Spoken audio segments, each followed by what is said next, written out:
Добро утро, почитувани слушатели на 98,1 FM. Јас сум Љупчо Златев, а вие следите уште едно издание на утринско еспресо на Радио Лидер. Ова утро со мене е Искра Коровешовска. Искра, официјално откако владата беше избрана, ова утро го имаме највисокиот представник досега во Радио Лидер. Премиерот уште не ни дошол. Се надеваме дека до локалните избори ќе успееме да го договориме, а ова утро го имаме министерот за транспорт и вице-премиер, ама мене несумнено ми доаѓа и врски, да кажам, со оглед на сите авиолинии и сите масовни градби, особено на патиштата кои се најавени, кои се во тек. Значи, ајде најпрво добро утро за вице-премиерот и министер за транспорт. Иначе Љупче четврти по висина сум во влада, така да има повисок од мене. Како? Зборуваме за физичка висина. Физички највисокиот Иван Стоилковиќ, мислам дека бил овде. Премиерот е повисок од мене, Иван е повисок од мене и Владо Миселовски. Само ако може малку поблизу до микрофонот. Значи, тие тројца се повисоки од мене, така да тука сум на четврто место. Мислев дека и Борко Ристовски. Не. Та он е по набиен, како да кажеме. Николовски е убаво почна Искра. Зошто го нема веќе тоа врски? Нема веќе врски во министерството? Тоа е одамна сменето, само сега ние го коригиравме името кога се правеа измените на законот за органи на државна управа. Тоа се случи пред да се формира владата. Во 2011 година кога се формира Министерството за информатичко општество, во тоа време и администрација, значи, кога се формира Министерството за информатичко општество и администрација, делот на Телеком, тоа се во суштина комуникациите или врските, оди во надлежност на тоа министерство и практично уште тогаш веројатно требало да смени името, ама не се сменало. Сега има различни држави, некои го викаат Министерство за транспорт и градежништво, некои го викаат Министерство за транспорт, градежништво и инфраструктура. Ние се и се што работиме, генерално е Министерство за се и се што, освен за образование и за здравство, вака е пократко Министерство за транспорт. Мада чепкаме во здравство, не знам дали видовте, најголемиот инвестицијски проект во здравството досега во рамки на оваа влада го води Министерството за транспорт. Тоа е целосна реконструкција на популарната војна болница или градската болница 8 септември. А како ви припадна тоа вас? Припадна, ето. Ние го работиме. Кога се можеш да постигнеш како човек и како алкохолик Николовски, ако продолжите вака, цела влада ќе стане Министерство за транспорт.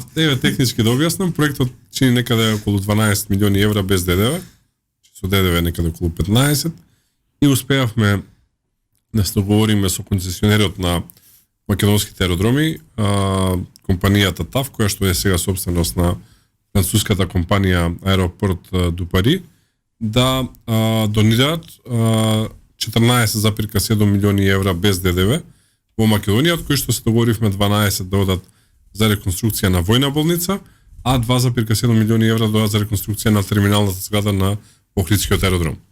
И тоа е договорот кој што го имаме со ТАВ, сега ходи преку Министерството за транспорт и веќе интензивно се работи, и од она што го слушам навистина голем напредок има. Можам да ви кажам дека војна болница по завршување на реконструкцијата ќе е поубава од било која приватна болница во Македонија. Која е временската рамка за да... Октомври месец треба да е готово и веќе првите пациенти да се... А тоа е релативно многу брзо. Да.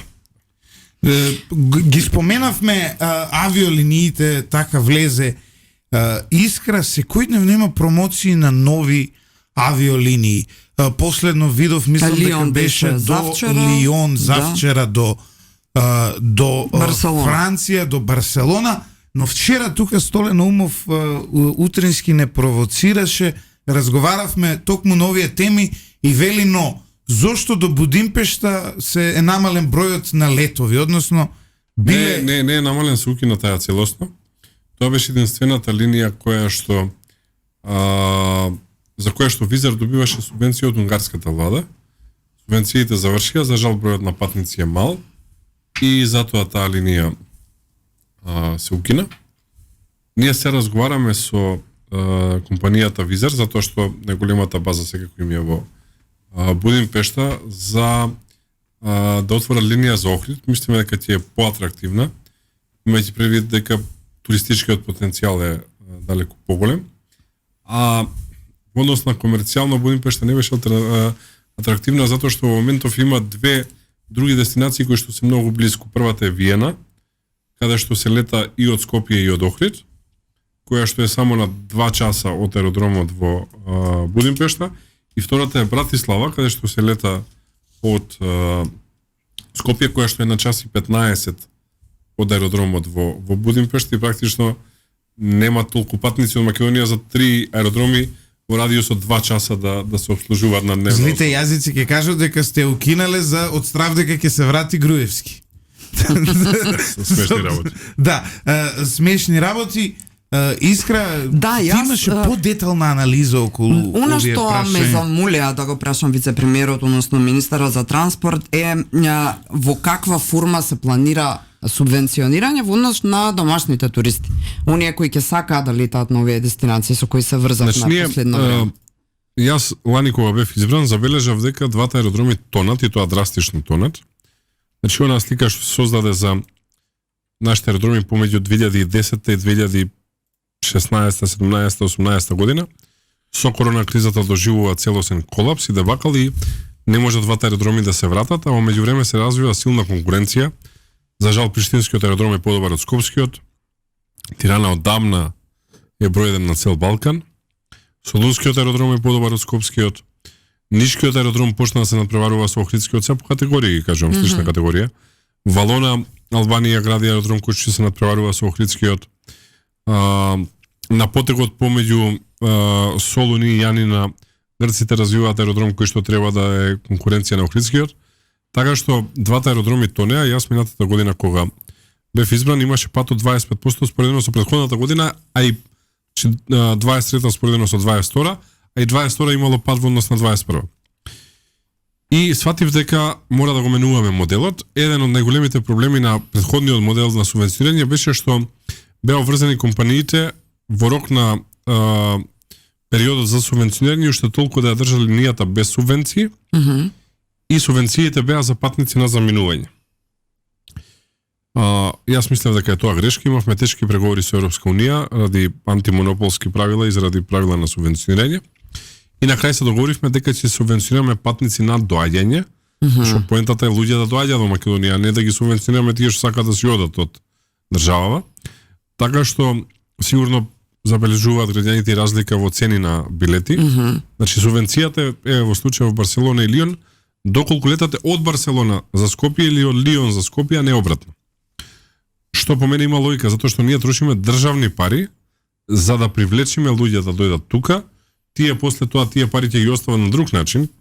Користат ресторани, кафетери, такси, автобуси, Ќе придонесат во нашето хотели, БДП. точно. Де факто. А не обратно да плаќаме на луѓево за полесно и поевтино да заминат од држава. Тоа беше првата промена, и втората промена беше што нема обврска веќе за компаниите да мора во период на субвенционирање да уште толку ја држат линијата, и тоа ги даде веднаш резултатите.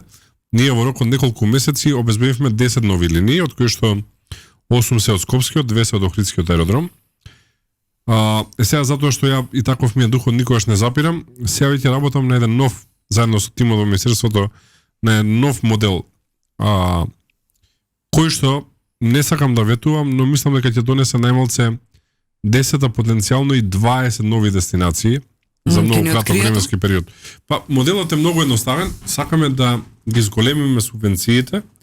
Во моментов плаќаме за патник по доаѓање, значи за некој што би слетал во Скопје плаќаме по 9 евра, а за некој што би слетал во Охрид плаќаме по 12 евра. Спремни сме да одиме нагоре под услов да компанијата понуди да отвори најмалце 10 дестинации во исто време. Звучи Значи практично фина бизнес скалирање правиме за. Да. Но да го довршам, па здравје ти безброй. А дали веќе се чувствуваат овие субвенционирања како инпут финансиски? Еве Лион. Колку е атрактивен Лион воопшто за летање од таму до тука. Не сум бил никогаш. Обично Париз го имаме прв како идеја каде да летаме. Уште една работа. На крајот на февруари слета првиот авион на Freebird. Таму немаме директни субвенции затоа што се работи за чартери.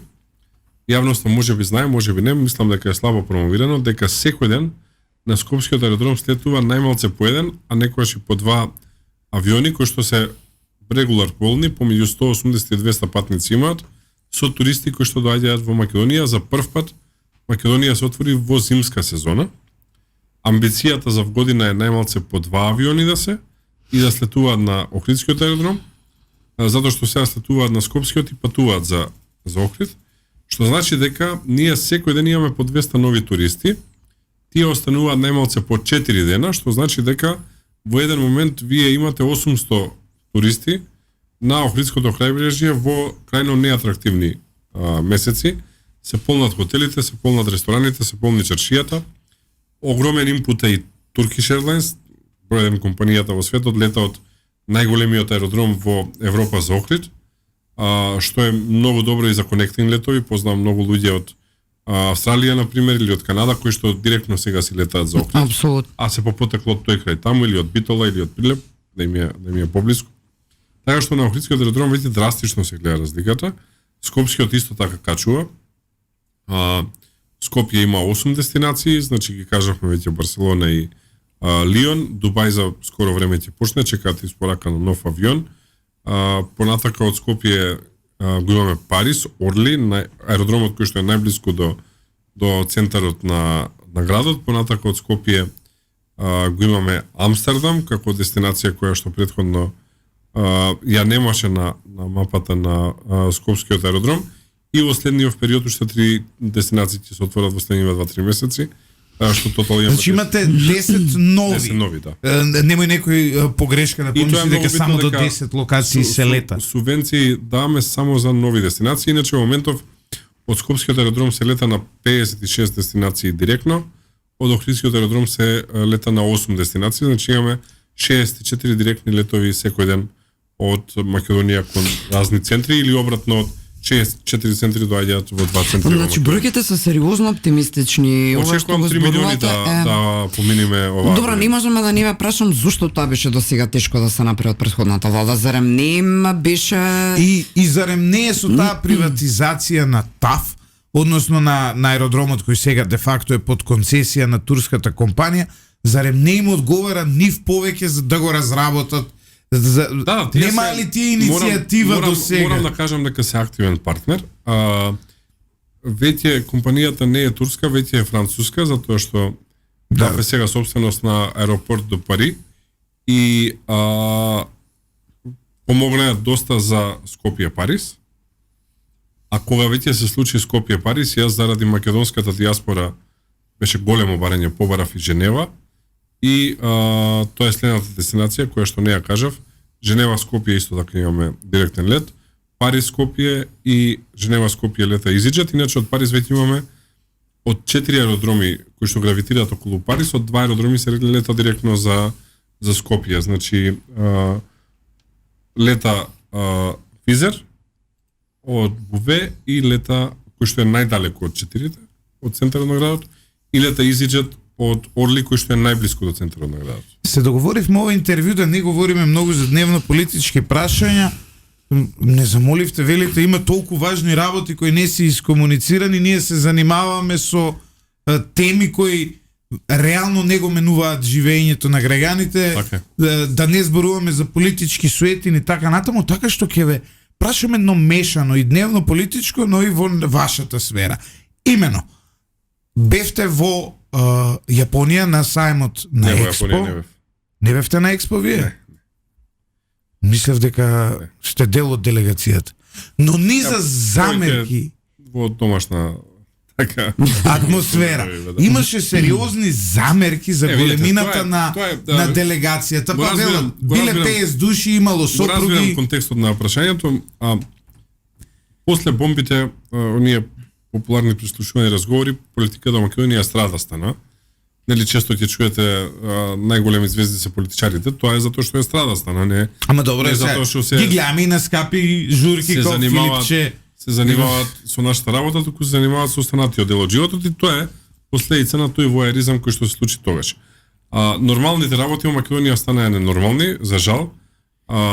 И тоа е тоа. Таму се представени сите земји на се извинувам, сите земји се представени таму од светот. логично е дека и Македонија мора да е представена и нормално дека треба повеќе од еден човек да отиде кога се прави презентација на државата. Дури ние сме една од ретките држави, знам дека се ова ќе е критикувано, која што користи дел од средства да ја покрива јапонската влада, што според мене е на рап на Срамот. да не употребам тежок збор. Ама не, така, тоа е вистина. Затоа што сепак ние сме држава. Но, од друга страна, гледате, јавноста се соблазнува со тоа, волку биле, онолку биле. Тоа е тоа, таа атмосфера се создаде и многу е тешко да се борите со таа Да, на атмосфера. резултатите кои ги постигнувате и ќе ги постигнувате, се очекува да бидат доволен штит или ако е штит може би пресилен збор. Не, Па така, добро, но ние, сепак сега супругата некој да ја носи на експо. Секогаш тоа ќе е поатрактивна Да. тема. Ние почнавме во саботата нов автопат, тоа беше тема пола ден, а ова што ме праша се Лјупче е тема со денови. Таква е јавноста, за жал. Тоа е тоа, јас немам тука што да правам. Кога го споменавте веќе автопатот, имаше повторно И знаете, кога јавност. почнуваме такви проекти изгледаат досадни, кога нешто вакво се коментира, таа е страда која што се создаде. Треба со- време за мајнцето да се Ни Стана смени кај народот. државата жолт печат, но сега, извинете, агано кога бевте опозиција, понекогаш и вас ви одговараше тој жолт печат. Сигурно тоа е бран кој што се случува, но не користи никому. Така е. Го споменавте автопатот од завчера. Голем број луѓе, односно дел од јавноста кои сакаат и се така дежурни душегрижници, би рекла, на социјалните мрежи, ќе речат или рекоа дека ета застанати беа Мицкоски, Николовски, Агелер, една слика слична како во минатото кога стоја Таче, Груби повторно со Агелер. Зошто треба да веруваме сега дека ќе биде Сите разлика? се Не, менуваат, разликата само е- Агелер останува на фотографијата.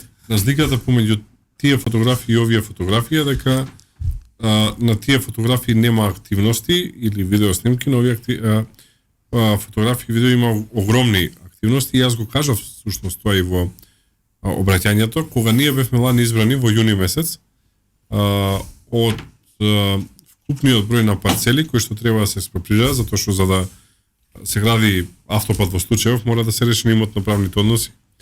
Беа експроприирани околу 500.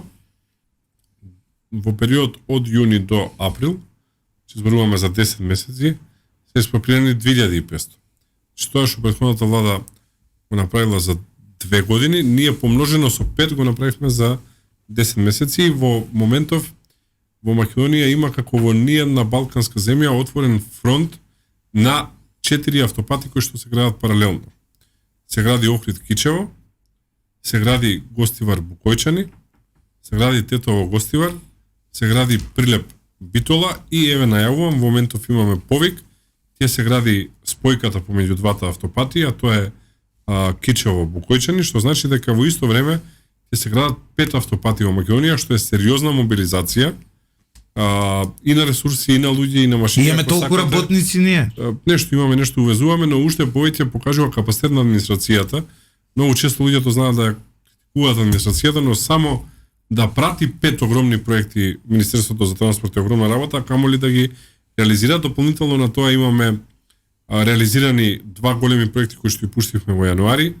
Експресниот пат од Страцин до Крива Паланка или од Куманово до Крива Паланка, експресниот пат Прилеп градско првата фаза која што оди од градско до Дреново и плюс железницата, нели, ја пуштивме. Во моментов се гради Дреново Фариш, тоа е исто така експресен пат, ќе го пуштиме на почеток на јуни, се гради Охрид Светинаум, ќе го пуштиме на крај на мај и се гради Богданци и Евгелија, ќе го пуштиме исто така во тек на месец јуни. Така што има еден огромен фронт отворен на секаде низ државата на изградба на автопатишта, паралелно ја градиме железницата. Првата фаза од пругата кон Бугарија ја пуштивме, од Куманово до Белјаковце, сега се работи Белјаковце Крива Паланка, очекувам до октомври в година и таа да е готова. Така што има една огромна мобилизација што всушност ја видиме и веќе ја гледаме и во растот на бруто домашниот производ. Веќе има сериозна раст на бруто домашниот производ и очекувам да завршиме најдобри во регионот. Да, апсолутно. Во услови Ја кога споменавте- европските економии генерално стагнираат, доколку вие покажете резултат над 4%, над 3,5%, тоа ќе биде навистина еден огромен успех за меѓу 3,5 и власт. 4 да сме годинава. Доколку го постигнете тоа што го очекувате, тогаш ќе имате одличен резултат ако гледаме што се случува на светските берзи со овие царини и така натаму. А за толку кратко време. Бевте во Велика Британија и некако енигматски помина сето тоа. Остваривте средби на највисоко ниво со луѓе кои се вам рамни таму, нели, со министерот за економија практично на Велика Британија, се сретнавте со компании и така натаму. Министерот за Европа исто така. Што договоривте во Велика Британија и што може да очекуваме? Таму видовме една средба со компанијата Crossroads, ако не се лажам. Crossrails, извинувам, која гради железнички, која се занимава со тоа. Што договоривте и може ли да очекуваме нешто? Crossrail е број еден компанија за изградба и одржување на железница во Велика Британија. Нивниот последен најголем проект е првото дигитализирано метро во Велика Британија, каде што возовите возат на автопилот без возачи. Штрајкуваа машиновозачите поради тоа. Ја изградија најскапата траса која што оди од едниот на другиот крај на Лондон, чинеше 20 милиарди фунти. Елизабет Лайн. Да, тоа е незамисливо за Познатата Македонија. Елизабет Лайн. Се вика точно линија Елизабета или Елизабет Лайн и е крстена по претходната кралица, кралицата Елизабета, и пуштањето на таа линија беше последниот јавен настап на кралицата. Незиното последно појавување во јавност пред да почине. Тоа е компанијата со која што ние имавме средба и која што ќе ни помага да развиеме нашата македонската железница. Исто така имавме средба со други компании од бизнисот, со банки, имавме средба со на многу значајна институција која што се вика ЮКЕФ или преведено на македонски меѓународно финансирање на Велика Британија. Имав средба исто така со министерот за Европа и Северна Америка, како што му е официјално титулата, тој ги покрива Европската унија, не само Европската унија, целиот европски континент со Русија и Соединетите Што може да американски очекуваме? држави. И министерот за економија го Рековте ќе ни Што помогне, може што ли да значи тоа? очекуваме Со брзо Велика дека Британија имаме добри релации. Не е тајна дека јас имам и лични долгогодишни добри релации, што е мојот предходен политички ангажман. Таму мислам дека треба стратешки да ги гледаме работите. Тоа е земја број 2 во светот, после Соединетите американски држави, или број 1, зависи како гледате, кој го доминира. И е држава со која што цел треба да е на секоја влада да има што поблиски односи. Мислам дека партнерството пред се треба да е стратешко, на стратешки прашања, политички, безбедносни, сигурносни, воени и така натака, а со самото тоа после ќе се дојат и финансиските бенефити од едно такво партнерство. И ќе ме гледате во Велика Британија, ова нема да е во однос на железниците. Многумина велат дека нашата железница, односно таа линија од Гевгелија до Табановце е недоволно развиена затоа што тоа им носи многу профит на кинезите, односно дека Кина најмногу сака таа линија да функционира за нивните продукти преку Грција, Македонија, Србија и Унгарија директно во ЕУ да влегуваат. Не разбирам како, ама знам дека многу профит нас се не носи ако ја изградиме, затоа што се работи во моментов за економски највиталниот коридор во цела Европа, односно коридор кој што може да носи најмногу пари. Еве, ви давам само еден податок. По автопатот кој што оди од северната до јужната граница, годишно поминуваат над 10 милиони патници. Ние имаме испод 2 милиони. Ако секој од нив застане и парем едно кафе купи, патарина ако плати доста, точно ќе ви кажам колку прибираме за патарина, тоа значи дека 10 милиони остануваат годишно во државата, нормално остануваат многу повеќе. А иначе приливот од патарини само од коридорот 10 е некаде околу 58 милиони евра годишно, што се огромни пари. Тето Гостивар е вкупно 90 милиони, што значи ние за година и пол го вадиме целиот автопат на Тето Гостивар. Сега замислете железницата да почне да оперира како што треба и да се отворат двете поголеми грчки пристаништа, Тоа е Пиреа, Атина, као најголемо во Јужна Европа и Солунското пристаниште нагоре кон Централна Европа. И тие се отворат затоа што тоа е по мене стратегиски проект број 1 за Македонија. Мој личен најголем проект, мој сон ако сакате, јас зборував многу за тоа и во опозиција. Една од главните причини зашто јас сум во овој ресор, знаете дека сум подпредседател на партијата, буквално можев да бирам кај ќе отидам. Во договор со премиерот се договоривме да сум тука. Една од главните причини е ова. И ќе реализираме за многу брзо време, ќе чуете многу убави вести.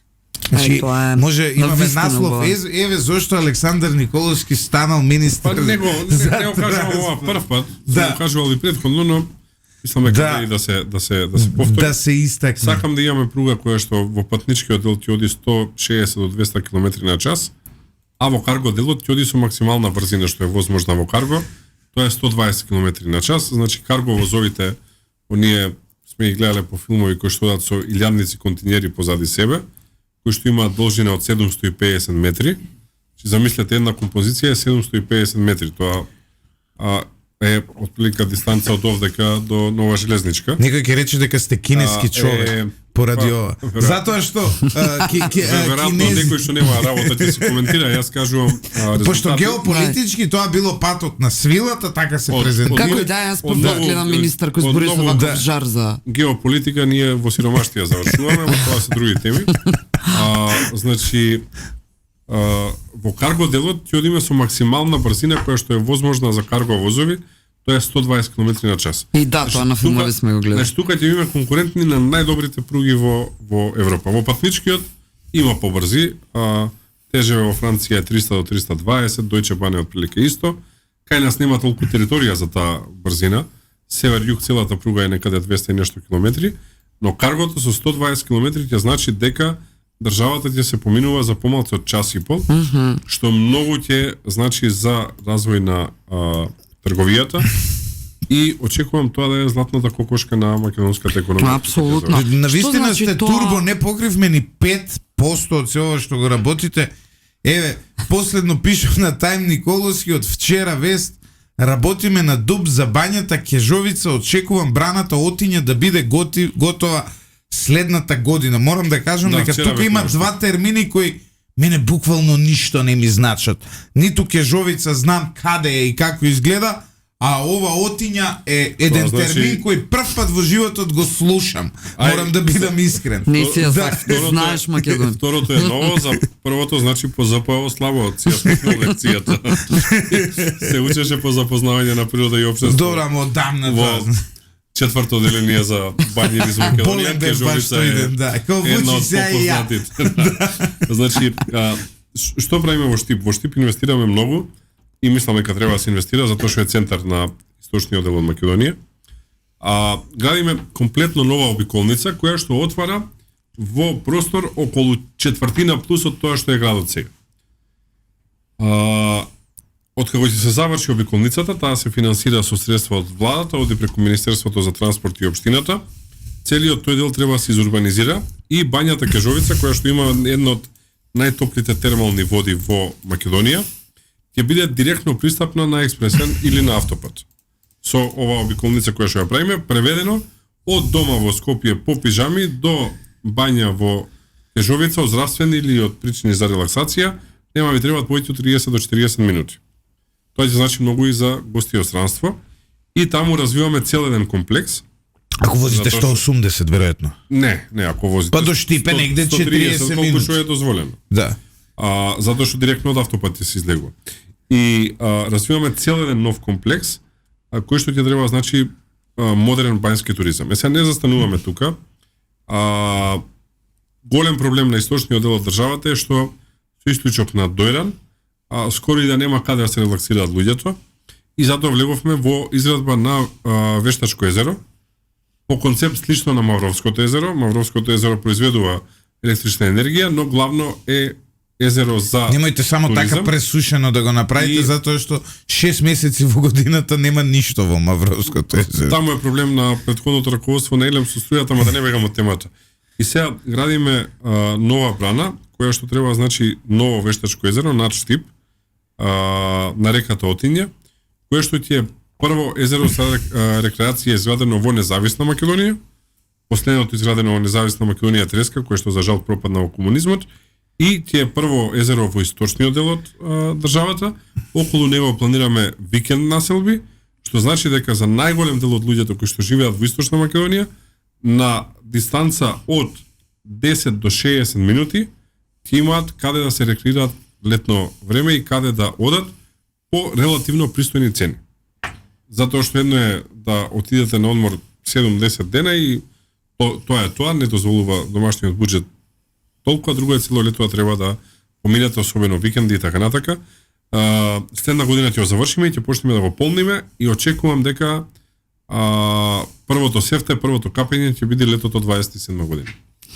Искрај тоа со Бугарија најинтересното. Да, она што е карактеристика практично за ВМРО ДПМН кога е на власт е точно овие временски рамки, конкретни проекти и така натаму, па луѓето кои ние ги бележиме и ќе чекаме направиме да ги реализираат, а верувам дека ќе биде така заради тоа што до не би сега немате избегано од претходните термини, тоа мораме да кажеме, доколку имавте нешто ќе најдевме забелешка, за сега сте во рамки на предвиденото, нормално. Затоа што сепак сме Македонија, ние за секој проект ви даваме по 6 месеци плюс, нели, време. И за жал сте во право дека во цел развиен свет е нормално. Да. Остапката е до 25%, затоа што се работи за жива материја, не може да луѓе се во прашање сепак. И луѓе и кога се работи за земјени работи, не знаете на каков материјал ќе не идете. Еве, сам да го отворам Охрид Кичево, јас ветив дека ќе е готов до почеток на летната сезона. Делот од Врбјани до Охрид, околу 40 километри. До пред некој ден толку беше врнежливо, што беше невозможно да се работи и веројатно ќе го поместиме за 2-30 дена. Ама до август ќе биде, до крај. Не, ќе биде до крај на јуни, почеток на јули, јас сакав да е крај на мај, почеток на јуни, што значи дека работиме, ама некои работи се објективни, кои што не можете вие да ги процените колку врнежливи денови ќе има. Тој пат касни 10 години, така што за месец дена никој нема да ви направи проблем и да ви забележи. Ние планираме. Да, ма јас дадов збор за тоа. Ние до нова година ако биде сме среќни, па камоли до јуни, па макар многу малку се зборува за она што се прави на терен, а тоа е тоа што всушност луѓето и треба да го слушаат, бидејќи ни недостигаат оптимистични вести, реално оптимистични. За жал.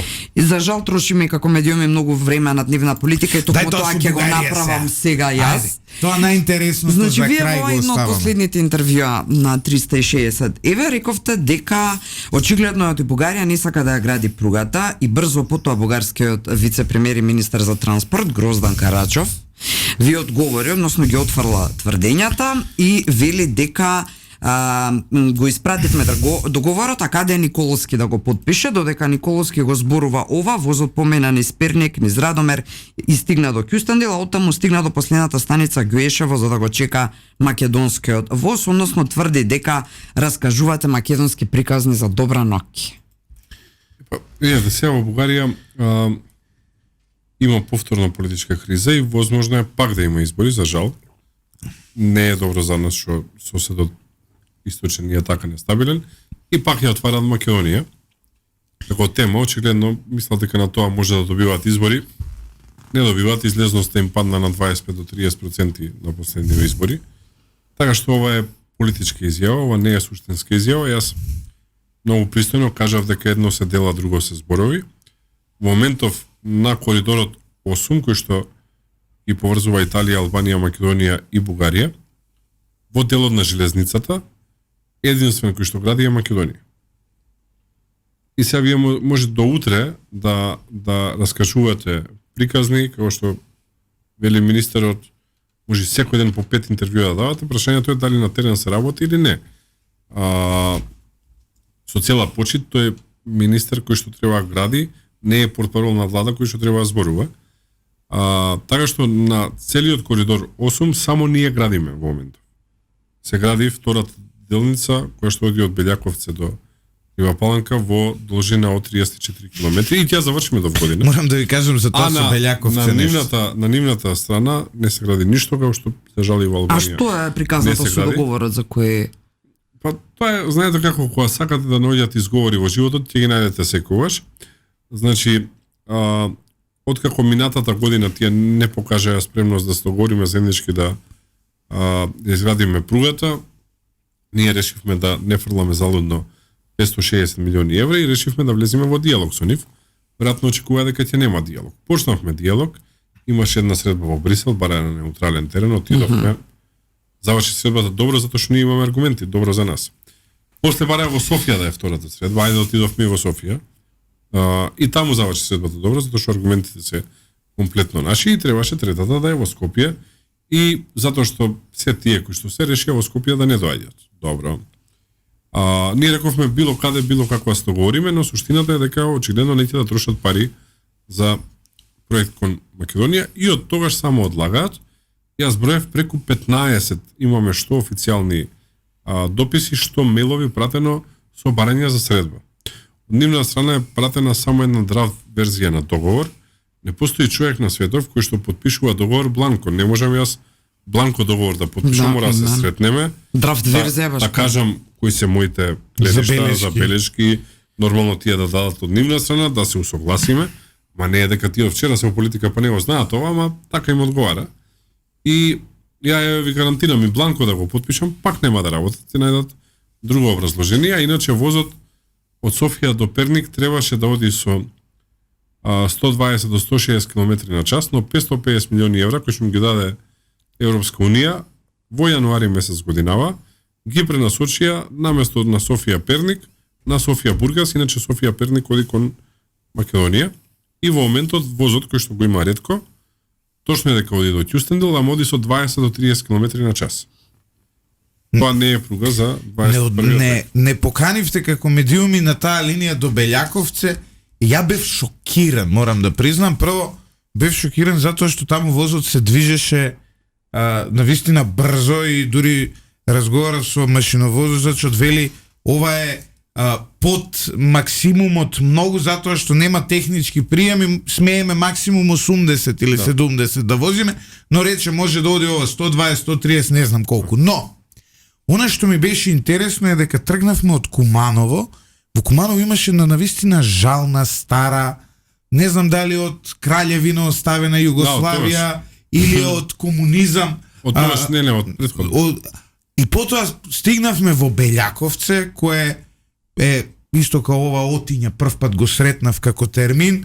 Во Белјаковци има 3 до 4 куки и веројатно 1,5 жител. Не, ама за викенд има многу, затоа што е викенд на село. Таму видовме една железничка станица, најсофистицирана, европска, со монитори, со патека за слепи. Јас прокоментирав саркастично, велам, ставиле патека за слепи, а овде како да нема ни живи. Прашањето ми е како се вложува толку на тоа такви middle of nowhere места, додека во Скопје ни пропаѓа железничката, исто и во Куманово, во Велес и така натаму. Многу добра ви е поентата и тоа е суштината на ова што јас се обидувам да го направам од лани со Бугарија. Значи Белјаковце треба да е само попатна станица на пругата која што треба и поврзува Скопје и Софија. Иначе не е поентата ние да имаме пруга до Белјаковци или во втора фаза до Крива Паланка, цела пожит кон сите од Крива Паланка, го пуштивме експресниот пат, за час и 10 веќе може да стига до Скопје супер безбедно, супер брзо. Поентата е да се поврзиме со Бугарија. За да се поврзиме со Бугарија, ние мора да имаме договор дека и тие ќе градат. Иначе која е поентата, ние на граница да застанеме. Еве и технички да можеме да изведиме тунел до пола, иако тоа во светов го нема, ама да речеме ние ќе сме светско чудо и ќе го направиме, која е поентата да застанеме на пола тунел, да. Иначе сега најситни за таа железничка станица се луѓето кои што одат поприлично за викенд. Јас гледам по фреквенцијата на возови за викенд има. Значи се пак се користи. Да. Но многу би било подобро да таму поминува. Железницата е пред се битна за бизнис, за трговија. За патување автомобилите се уште број 1 во светот.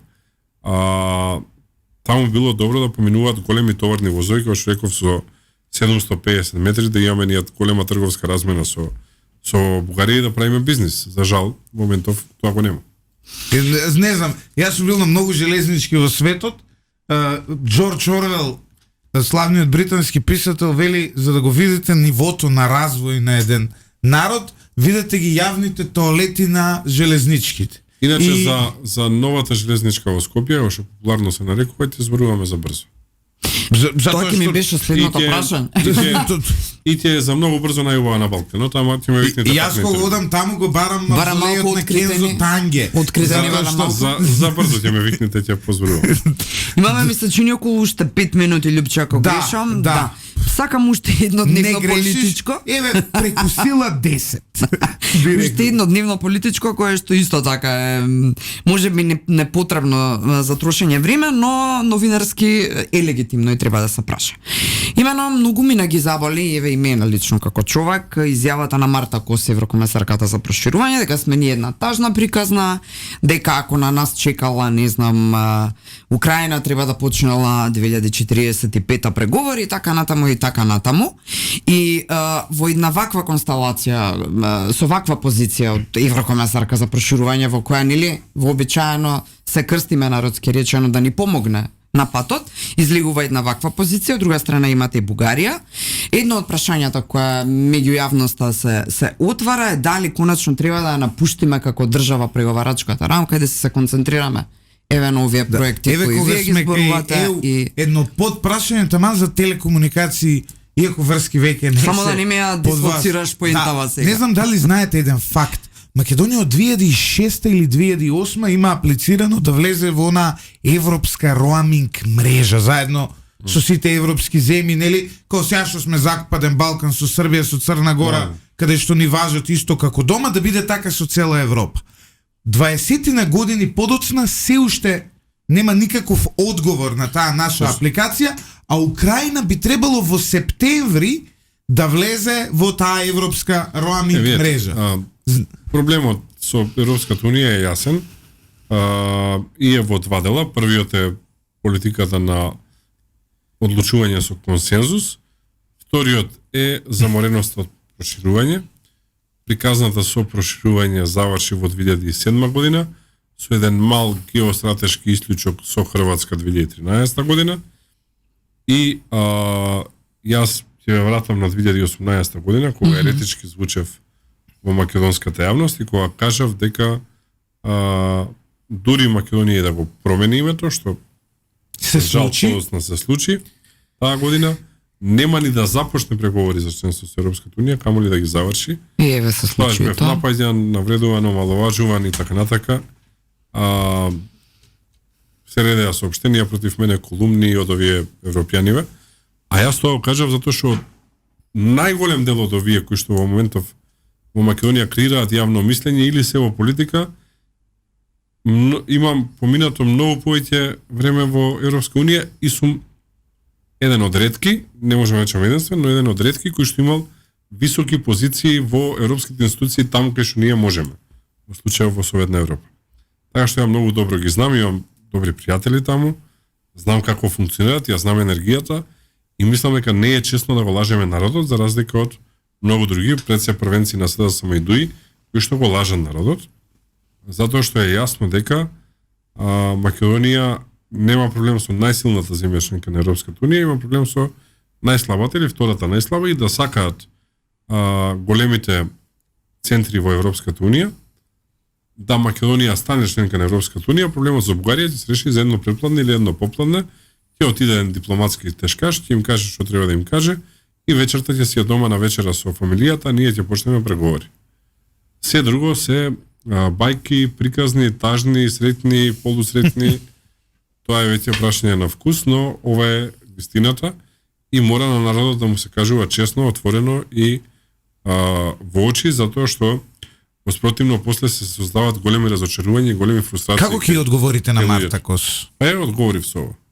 Но, Николовски, која е алтернативата? Кочанските настани според многумина покажаа дека немаме систем. Покажаа дека не е така, еве, можам сега да набројам 10 земји членки на Европска унија, кои што во последниве 5 години имаат поголеми трагедии од нашата. За жал трагедии се случуваат, моје сочувство, да не бидам погрешно сватен, но се случуваат трагедии. Но суштината е нешто друго. А тоа е дали ние сме спремни да развиваме државата. Ние во овој момент, ако продолжиме со ова темпо да се развиваме, кое што го поставуваме во овие 10 месеци власт, ја ви гарантирам дека на крај на првиот мандат на ВМРО-ДПМН по животен стандард сме подобри од 7-8 земји членки на Европска унија. Денеска правевме калкулации просечна плата во Словенија за високо квалификувани кадри, со просечна плата во Македонија за високо квалификувани кадри, зборуваме делот на машински факултет, електрофакултет, IT и така натака, носи 30% поквалитетен живот во Македонија. Со оглед на цените. Да. Така што едноставна е формулата и мислам дека народот е свесен, луѓето веќе не толку ја гледат економскиот дел од приказната, бараат правда и бараат владење на правото, и тоа е делот кој што најмногу фали, најголема дупка има, затоа да е така најзаслужен е господинот Али Ахмети и неговата дружина, кои што пустош направија во државава годините наназад и гурнисаја системот. Еве се ние пополека го поправаме, тоа на него не му се допаѓа, ама тоа си е негов проблем. Ние ќе продолжиме да го градиме системот и неговото време е поминато, тој се помалку тие дел од тој систем, да не речам, е на маргините на истиот. Значи мислите дека ние можеме да имаме подобар животен стандард од земите членки на ЕУ? Убеден сум. Па ние бевме лидери во регионот, така што е возможно. Па да, бевме до 2009-10, потоа некако ни избега лидерската позиција. Сум убеден во ова што зборувам. Дека можеме да ја вратиме повторно. Апсолутно. Како гледате на овие балкански случувања? Гледаме дека во Србија е прилично некако многу има офанзива против нивниот председател Вучич, па сега ќе одел во Русија, немало да оди, па се разболи, отиде во Америка, не се сретна со никој. Стравувате ли од дестабилизација на Србија која може да се прелее овде? И ние овде имавме некакви обиди за протести. Мислам не. Не гледам моментов на цел Балкан потенцијал за дестабилизација, нити енергија за таква работа. Тоа што случи 90-те години беше акумулирано во поранешна Југославија и беше последица на 3 претходни војни, каде што генерации се сеќаваја, особено од последната војна. Зборувам за Втората светска војна и условно кажано со распадот на Југославија сите најдоа начин да се реваншираат едни на други, за жал тоа е лош реванш. Но со завршувањето на војните во поранешна Југославија нема енергија на Балканот за конфликт. Велот Многумина во своите анализи ВМРО ДПМН се покажуваат повторно како класични популисти пред локалните избори, сега ќе истурат грдо пари во општините преку тие унгарски кредити, преку програмите за помош. Да седиме и аналитичари да видиме кои е претходниот што беа на власт, да кажуваме ова не чини, ова е вако, нас работа ни е тоа. Децидни сте дека нема да има предвремени избори и вие и председателот на владата, но многу пати наназад сме го слушале тоа други влади во други состојби. Нема подопосредно. Неодговорно е да има сега избори, има 500 за ова влада и за ова раководство на ВМРО да помане, како ќе кажеме, нешто е кажано во октомври, изравија вторник на почеток на ноември, има само локални избори. Колку општини очекувате овој пат? Претходниот пат морам да злоупотребам на еден брифинг, имавте бројка која ја очекувавте вие лично многу помало од тоа што го освоивте. Вие велевте 25-6 ако освоиме ќе бидеме одлични, на крај бројката отиде преку 40. Сега што типувате? Типувате повторно голема победа, уште поголема победа или може малце поинаку да одговорам, а тоа е дека очекувам дека опозиционите политички партии од македонскиот кампус ќе имаат помеѓу 0 и 3 градоначалници вкупно. Зборуваме за СДСМ и Левица. Да. А дуи? Зависи колку кандидати ќе има таму, дали ќе се оди со 2 кандидати или со 3. Мислам дека ќе ги изгуби до изборите во двете комбинации. Но вие ако во македонскиот блок имате само тројца или од 0 до 3 како што велите опозицијски градоначалници, тоа значи дека ние веќе де факто ќе бидеме Николовски во еднопартиски систем. Па не. Таа волјата на народот. Локалните избори се мнозински модел и затоа нели со еден глас напред добивате. Така што не мислам дека. Искра, ајде за самиот крај, пошто пробивме 5 минути од тоа ти што кажа. Мислам дека ги исцрпив сите прашања можни. Имав попровокативни на тема стабилноста на владата, ама со Со оглед на тоа што крај Мицкоски и Таравари вчера се договорија да се договорат, па да ги оставиме луѓето да се договорат, мислам. Како Или и да не се договорат. Еве за Да. крај, стабилноста на владата никако не зависи од албанскиот партнер внатре. Може ли така да Ние кажеме? со изборниот резултат кој што го имаме, практично е известно дека имаме комотен 4 годишен мандат, се надевам јас и дека ќе имаме уште еден мандат. Најмалку. Добро е да се врзат 8 години за да се реализираат големи проекти, но таа комоција ни дава можност да планираме долгорочно. Најголем дел од проектите кои што изборувавме досега, невозможно е вие да ги започнете и завршите во еден мандат. Имено. Физички невозможно. Затоа се да Кога се ги имате започна вака- да ги завршувате сега. Тие што се готови. Веројатно е така. Кога се извинувам, кога имате стабилно мнозинство, тоа веќе можете да планирате долгорочно. Така што нашето мнозинство е стабилно, благодарение на граѓаните, ние добивме убедлива победа на изборите и тоа не става во многу комотна позиција во овој момент, да не забораваме дека нашите главни политички опоненти паднаа на 18 пратеници, што е најмалку во историја на државата. Во моментов сите политички структури во собранието да се обединат, не може да создадат мнозинство. Што значи дека тоа ни теоретски не е возможно да се случи. И на знам може да се подпрета како Да, апсолутно партнер. Апсолутно, соработката е одлична.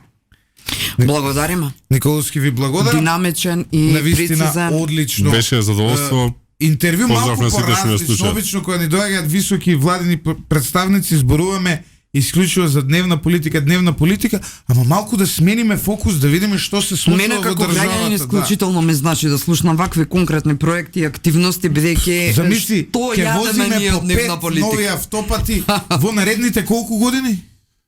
Па очекувам до 2028 кон 29 да ги имаме сите 5 завршени.